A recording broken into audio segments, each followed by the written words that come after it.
السلام علیکم۔ آج ہم ایک بہت اہم موضوع پر گفتگو کر رہے ہیں۔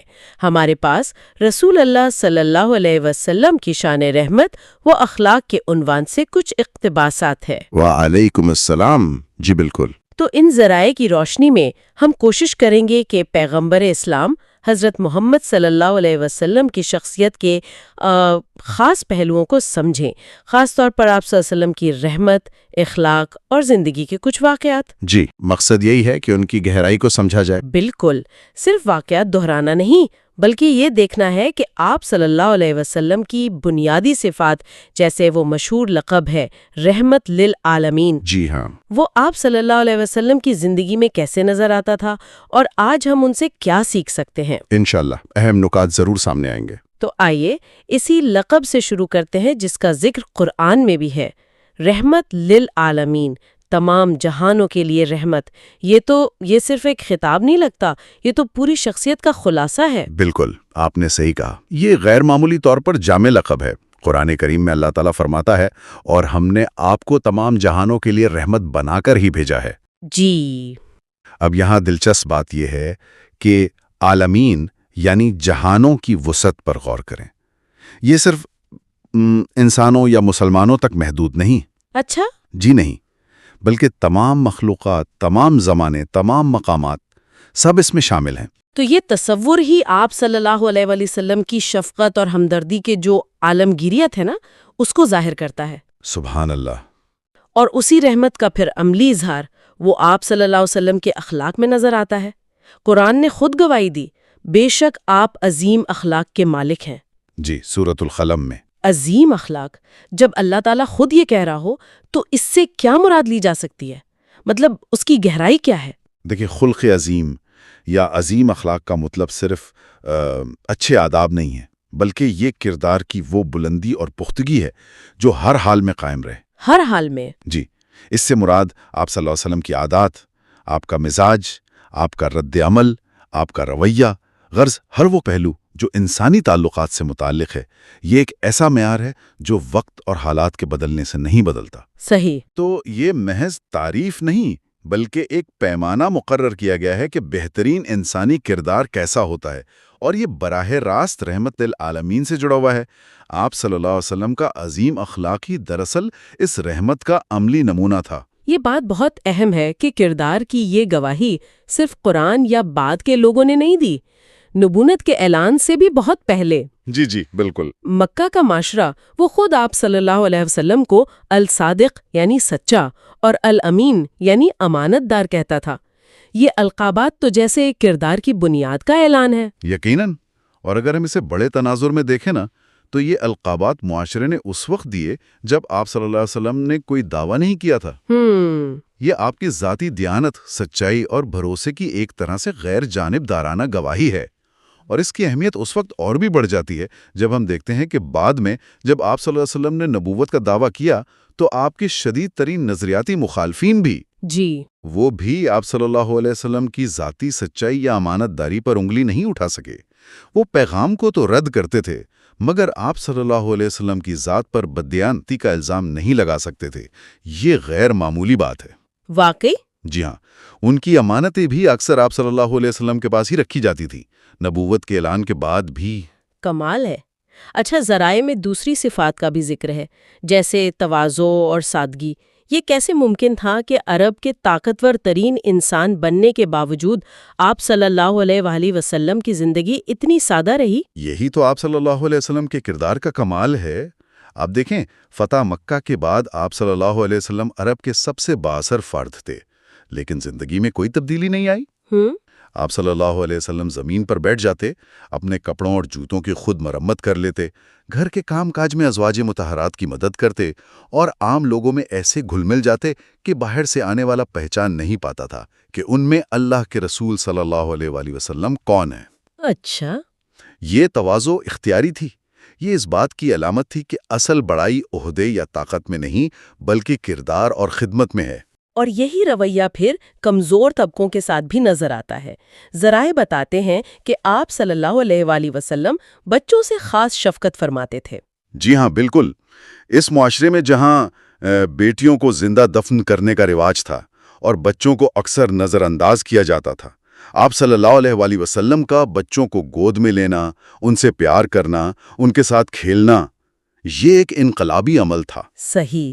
اسی طرح عورتوں کے حقوق پر آپ صلی اللہ علیہ وآلہ وسلم نے جس قدر زور دیا وہ اس زمانے کے لحاظ سے ناقابل تصور تھا۔ آپ صلی اللہ علیہ وآلہ وسلم کی تعلیمات نے عورت کو وہ مقام اور حقوق دیے جو پہلے اسے حاصل نہیں تھے۔ یہ بھی آپ صلی اللہ علیہ وآلہ وسلم کی رحمت کا ایک اہم پہلو تھا۔ غریبوں اور مظلوموں کی حمایت کا بھی ذکر ہے۔ کیا یہ صرف ہمدردی تک محدود تھی یا اس میں کوئی نظام بنانے کا پہلو بھی تھا؟ نہیں، یہ صرف انفرادی ہمدردی سے بڑھ کر تھا۔ آپ صلی اللہ علیہ وآلہ وسلم نے باقاعدہ زکوٰۃ اور صدقات کا نظام قائم کیا، بیت المال کا تصور دیا، اور بار بار معاشرے کو یاد دلایا کہ غریبوں، یتیموں، مسکینوں، مسافروں کا خیال رکھنا ان کی ذمہ داری ہے۔ اچھا۔ آپ صلی اللہ علیہ وسلم نے ناانصافی کے خلاف آواز اٹھائی اور انصاف پر مبنی معاشرے کی بنیاد رکھی۔ تو یہ عملی اقدامات تھے، صرف باتیں نہیں تھیں۔ اور شاید سب سے زیادہ حیران کن پہلو وہ دشمنوں کو معاف کر دینا ہے۔ یہ تو انسانی فطرت کے بہت خلاف لگتا ہے، خاص طور پر جب بدلہ لینے کی پوری طاقت ہو۔ بلا شبہ یہ آپ صلی اللہ علیہ وسلم کی سیرت کا وہ پہلو ہے جو شاید سمجھنا سب سے مشکل ہے۔ ذاتی طور پر شدید ترین اذیتیں دینے والوں کو، آپ صلی اللہ علیہ وسلم کے پیاروں کو قتل کرنے والوں کو، آپ صلی اللہ علیہ وسلم کو گھر بار چھوڑنے پر مجبور کرنے والوں کو فتح کے وقت معاف کر دینا، یہ غیر معمولی ضبط نفس، بلند حوصلگی اور رحمت کی انتہا ہے۔ یہ کوئی سیاسی چال نہیں تھی، بلکہ آپ صلی اللہ علیہ وسلم کی شخصیت کا حقیقی عکس تھا۔ علم و حکمت کا سرچشمہ ہونا اور دوسرے القابات جیسے ہادی، نبی امین اور خاص طور پر خاتم النبیین، آخری نبی، یہ بھی آپ صلی اللہ علیہ وسلم کی حیثیت کو واضح کرتے ہیں۔ خاتم النبیین کا تصور کیوں اتنا اہم ہے؟ دیکھیں، خاتم النبیین کا مطلب ہے کہ آپ صلی اللہ علیہ وسلم اللہ کے آخری نبی اور رسول ہیں۔ اسلامی عقیدے کے مطابق آپ صلی اللہ علیہ وسلم کے بعد کوئی نیا نبی نہیں آئے گا۔ اور آپ صلی اللہ علیہ وآلہ وسلم کی لائی ہوئی شریعت یعنی قرآن اور سنت وہ قیامت تک انسانیت کی رہنمائی کے لیے کافی ہے۔ یہ آپ صلی اللہ علیہ وآلہ وسلم کے پیغام کی عالمگیریت اور اس کے ابدی ہونے کو ظاہر کرتا ہے۔ صحیح۔ لقب ہادی آپ صلی اللہ علیہ وآلہ وسلم کے رہنمائی کرنے والے کردار کو ظاہر کرتا ہے، اور نبی امین آپ صلی اللہ علیہ وآلہ وسلم کی اس امانت داری کو جو پیغام الہی پہنچانے میں تھی۔ تو ہر لقب آپ صلی اللہ علیہ وآلہ وسلم کی شخصیت اور مشن کے ایک منفرد پہلو کو روشن کرتا ہے۔ آئیے اب کچھ ٹھوس واقعات کا رخ کرتے ہیں جن کا ذکر ہمارے ذرائع میں ہے۔ یہ ان صفات کو عملی طور پر سمجھنے میں مدد دیں گے۔ پہلا واقعہ طائف کا ہے۔ یہ واقعہ اکثر سنا جاتا ہے، لیکن اس کی گہرائی کیا ہے؟ طائف کا واقعہ آپ صلی اللہ علیہ وآلہ وسلم کی زندگی کے بہت مشکل دور میں پیش آیا۔ مکہ والوں کی مسلسل تکذیب اور اذیت کے بعد آپ صلی اللہ علیہ وآلہ وسلم ایک امید لے کر طائف گئے تھے کہ شاید وہاں کے لوگ اسلام قبول کر لیں۔ لیکن وہاں کے سرداروں نے نہ صرف انکار کیا بلکہ شہر کے لڑکوں کو پیچھے لگا دیا کہ وہ آپ پر پتھر برسائیں۔ ذرائع بتاتے ہیں کہ آپ صلی اللہ علیہ وآلہ وسلم اتنے زخمی ہوئے کہ آپ کے نالے نے مبارک خون سے بھر گئے۔ اللہ اکبر۔ اس شدید جسمانی اور ذہنی اذیت کے عالم میں جب آپ صلی اللہ علیہ وآلہ وسلم ایک باغ میں پناہ لیتے ہیں تو جبریل امین فرشتوں کے ساتھ حاضر ہوتے ہیں، اور فرشتہ آپ صلی اللہ علیہ وآلہ وسلم کو اختیار دیتا ہے کہ اگر آپ چاہیں تو ان لوگوں کو 2 پہاڑوں کے درمیان پیس دیا جائے۔ یہ ایک ایسا لمحہ ہے جہاں شاید کوئی بھی انسان وہ انتقام کا ہی سوچے گا۔ بالکل، کوئی بھی سوچے گا، لیکن آپ صلی اللہ علیہ وآلہ وسلم کا جواب وہ آپ کی رحمت للعالمین والی شان کو ظاہر کرتا ہے۔ آپ صلی اللہ علیہ وآلہ وسلم نے فرمایا، نہیں، بلکہ میں امید رکھتا ہوں کہ اللہ ان کی نسلوں میں سے ایسے لوگ پیدا کرے گا جو صرف ایک اللہ کی عبادت کریں گے اور اس کے ساتھ کسی کو شریک نہیں ٹھہرائیں گے۔ سبحان اللہ۔ یہاں صرف معافی نہیں ہے بلکہ مستقبل کے لیے ایک مثبت امید اور دعا بھی ہے۔ یہ ذاتی تکلیف پر امت کی بھلائی کو ترجیح دینے کی لازوال مثال ہے۔ یہ غصے پر قابو اور شفقت کی انتہا ہے۔ واقعی یہ واقعہ تو سوچنے پر مجبور کرتا ہے۔ اچھا، اب دوسرے واقعے کی طرف آتے ہیں۔ یہ آپ صلی اللہ علیہ وآلہ وسلم کی زندگی میں سادگی کو نمایاں کرتا ہے۔ حضرت عائشہ رضی اللہ عنہا کا وہ بیان کہ گھر میں مہینوں چولہا نہیں جلتا تھا اور گزارا کھجور اور پانی پر ہوتا تھا۔ جی وہ مشہور روایت ہے۔ تو اس سادگی کے پیچھے کیا فلسفہ ہو سکتا ہے؟ اصل میں یہ واقعہ کئی پہلوؤں سے اہم ہے۔ پہلا تو یہ کہ یہ دنیاوی مال و متاع سے آپ صلی اللہ علیہ وآلہ وسلم کی مکمل بے رغبتی کو ظاہر کرتا ہے۔ آپ چاہتے تو شاہانہ زندگی گزار سکتے تھے، خاص طور پر مدینہ میں ریاست قائم ہونے اور فتوحات کے بعد۔ دوسرا، یہ آپ صلی اللہ علیہ وآلہ وسلم کی ترجیحات کو واضح کرتا ہے۔ آپ صلی اللہ علیہ وآلہ وسلم کی توجہ روحانی پاکیزگی، اللہ سے تعلق، انسانیت کی رہنمائی، ان چیزوں پر مرکوز تھی، نہ کہ ذاتی آسائش پر۔ صحیح۔ تیسرا، یہ رہنماؤں کے لیے ایک مثال قائم کرتا ہے کہ اصل قیادت سادگی اور عوام کے دکھ درد میں شریک ہونے میں ہے۔ جب حکمران خود سادہ رہے گا تو اسے عوام کی مشکلات کا احساس ہوگا۔ بالکل۔ اور چوتھا، یہ صبر اور شکر کی تعلیم بھی دیتا ہے کہ کم سے کم وسائل میں بھی اللہ کا شکر ادا کرتے ہوئے زندگی گزاری جا سکتی ہے۔ یعنی یہ صرف ذاتی زہد نہیں تھا بلکہ ایک پیغام تھا پورے معاشر کے لیے۔ بالکل، یہ ایک عملی پیغام تھا کہ دنیا کی زندگی عارضی ہے اور اصل کامیابی آخرت کی ہے، اور یہ پیغام صرف الفاظ سے نہیں، آپ صلی اللہ علیہ وسلم کے عمل سے دیا گیا۔ یہ سادگی اختیاری تھی، مجبوری نہیں۔ اب بچوں سے محبت کا وہ واقعہ دیکھتے ہیں جہاں آپ صلی اللہ علیہ وآلہ وسلم اپنے نواسوں حسن اور حسین رضی اللہ عنہما کو پیار کر رہے تھے اور ایک بدو نے حیرت کا اظہار کیا۔ جی، آپ صلی اللہ علیہ وآلہ وسلم کا جواب، جس کے دل میں رحم نہیں اس پر رحم کیسے کیا جائے گا، یہ بہت بہت گہری بات ہے۔ جی، یہ واقعہ اس وقت کے عرب معاشرے کے پس منظر میں دیکھنا چاہیے۔ وہاں مردانگی کا تصور اکثر سخت دلی سے جڑا ہوتا تھا۔ اچھا۔ بچوں پر کھلے عام شفقت کا اظہار کمزوری سمجھا جا سکتا تھا۔ آپ صلی اللہ علیہ وسلم کا عمل اور پھر آپ کا یہ قول اس تصور کو چیلنج کرتا ہے۔ آپ صلی اللہ علیہ وآلہ وسلم نے رحم دلی کو اللہ کی رحمت حاصل کرنے کی شرط قرار دے دیا۔ یہ صرف بچوں سے محبت تک محدود نہیں، بلکہ ایک وسیع تر اصول بیان کرتا ہے کہ اگر ہم دوسروں کے لیے، خاص طور پر کمزوروں کے لیے، اپنے دل میں نرمی اور رحم نہیں رکھیں گے تو ہم خود اللہ کی رحمت کے مستحق کیسے بنیں گے؟ یہ انسانی ہمدردی کی بنیاد ہے۔ اور پھر آتا ہے فتح مکہ کا دن۔ وہ تو ایک بڑا ڈرامائی لمحہ ہے، سالہ سال کی دشمنی، جنگیں، تکلیف، اور اب آپ صلی اللہ علیہ وسلم فاتح کی حیثیت سے مکہ میں داخل ہو رہے ہیں۔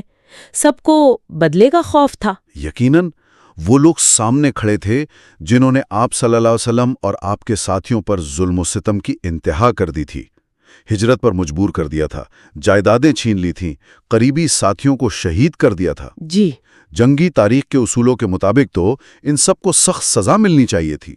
وہ خود بھی یہی توقع کر رہے تھے۔ لیکن آپ صلی اللہ علیہ وسلم نے ان سے پوچھا، تم مجھ سے کیا توقع رکھتے ہو؟ انہوں نے کہا، آپ کریم بھائی ہیں اور کریم باپ کے بیٹے ہیں۔ جی، یہ تو تاریخ کا دھارا بدل دینے والا لمحہ تھا۔ یہ صرف معافی نہیں تھی، یہ ایک نئی تہذیب کی بنیاد ہے۔ یہ اعلان تھا کہ اسلام میں انتقام نہیں بلکہ عفو و درگزر کی بالادستی ہے۔ یہ طاقت کے نشے میں چور ہو کر ظلم کرنے کی روایت کے خاتمے کا اعلان تھا۔ اور اس ایک عمل نے دلوں کو فتح کر لیا۔ مکہ کی اکثریت نے اسلام قبول کر لیا۔ یہ اس بات کا ثبوت ہے کہ رحمت اور معافی وہ تلوار سے زیادہ طاقتور ہتھیار ثابت ہو سکتے ہیں۔ یہ واقعہ رحمت للعالمین کی عملی تفسیر ہے۔ آخر میں حضرت انس رضی اللہ عنہ کا تجربہ ہے۔ انہوں نے 10 سال آپ صلی اللہ علیہ وآلہ کی خدمت کی۔ جی، 10 سال۔ اور ان کا کہنا ہے کہ اس پورے عرصے میں آپ صلی اللہ علیہ وآلہ نے انہیں کبھی اف تک نہیں کہا، کبھی کسی کام پر یہ نہیں پوچھا کہ یہ کیوں کیا یا وہ کیوں نہیں کیا۔ یہ روزمرہ کے معمولات میں کیسا کردار ظاہر کرتا ہے؟ یہ واقعہ خلق عظیم کی بہترین مثال ہے۔ دیکھیں، بڑے بڑے مواقع پر اعلیٰ کردار کا مظاہرہ کرنا پھر بھی شاید نسبتاً آسان ہو، لیکن روزمرہ کی زندگی میں اپنے ماتحتوں یا خدمت گزاروں کے ساتھ مسلسل 10 سال تک ایسا مثالی رویہ رکھنا، یہ کردار کی غیر معمولی پختگی اور مستقل مزاجی کو ظاہر کرتا ہے۔ صحیح۔ اس سے پتہ چلتا ہے کہ آپ صلی اللہ علیہ وآلہ وسلم کی رحمت، صبر اور شفقت صرف بیرونی دنیا کے لیے نہیں تھیں، بلکہ آپ صلی اللہ علیہ وآلہ وسلم کے گھر کے اندر اور ذاتی تعلقات میں بھی اسی طرح نمایاں تھیں۔ یہ ہمیں سوچنے پر مجبور کرتا ہے کہ ہم اپنے گھروں میں، اپنی کام کی جگہ پر اپنے سے کم حیثیت لوگوں کے ساتھ کیسا برتاؤ کرتے ہیں۔ بالکل، کیا ہمارا ظاہر و باطن ایک جیسا ہے؟ جی، تو اگر ہم ان تمام واقعات اور صفات کو جوڑ کر دیکھیں جو ہمیں ان ذرائع سے معلوم ہوئے ہیں تو خلاصہ کیا نکلتا ہے؟ جی، تو خلاصہ یہ نکلتا ہے کہ آپ صلی اللہ علیہ وآلہ وسلم کی شخصیت، جیسا کہ ان ذرائع میں پیش کی گئی ہے، وہ رحمت، معافی، سادگی، انصاف اور اعلیٰ ترین اخلاقی اقدار کا مجسم نمونہ تھی۔ یہ واقعات محض کہانیاں نہیں ہیں، بلکہ یہ وہ اصول ہیں جن پر ایک بہتر انسانی معاشرہ قائم ہو سکتا ہے۔ ان میں لیڈرشپ کے اصول ہیں، ذاتی کردار کی تعمیر کے رہنما خطوط ہیں اور سماجی تعلقات کو بہتر بنانے کے طریقے ہیں۔ یہ ظاہر کرتے ہیں کہ رحمت للعالمین اور خلق عظیم صرف خطابات نہیں تھے، بلکہ آپ صلی اللہ علیہ وسلم کی پوری زندگی ان کی عملی تفسیر تھی۔ آج ہم نے رسول اللہ صلی اللہ علیہ وسلم کی شان رحمت و اخلاق کے اقتباسات کی روشنی میں پیغمبر محمد صلی اللہ علیہ وسلم کی شخصیت کے چند نمایاں پہلوؤں کا جائزہ لیا۔ آپ کی بنیادی صفات اور ان کی عکاسی کرنے والے کچھ اہم واقعات۔ ہم نے دیکھا کہ کیسے آپ صلی اللہ علیہ وسلم کی ذات رحمت للعالمین کی عملی تصویر تھی۔ اور یہاں ایک آخری بات، شاید غور طلب نکتہ، وہ یہ چھوڑے جاتے ہیں کہ جب ہم ان صفات پر غور کرتے ہیں، رحمت، معافی کی طاقت، سادگی میں عظمت، کمزوروں سے ہمدردی، کردار کی پختگی، تو محض ان کی تعریف سے آگے بڑھ کر یہ سوچنا اہم ہے کہ ان اصولوں کو آج کے اس پیچیدہ دور میں اپنی ذاتی زندگیوں میں، اپنے سماجی تعلقات میں اور حتیٰ کہ عالمی سطح پر اپنانے کی کوشش کرنا، یہ ہمارے رویوں اور دنیا کو دیکھنے کے انداز کو کس طرح تبدیل کر سکتا ہے۔ ان واقعات کی تاریخی اہمیت اپنی جگہ، لیکن ان میں جو پوشیدہ دائمی سبق ہیں وہ آج ہمارے لیے کیا معنی رکھتے ہیں؟ بہت اہم سوال ہے۔ اس گہرائی میں ہمارے ساتھ شریک ہونے کا بہت شکریہ۔ بہت شکریہ۔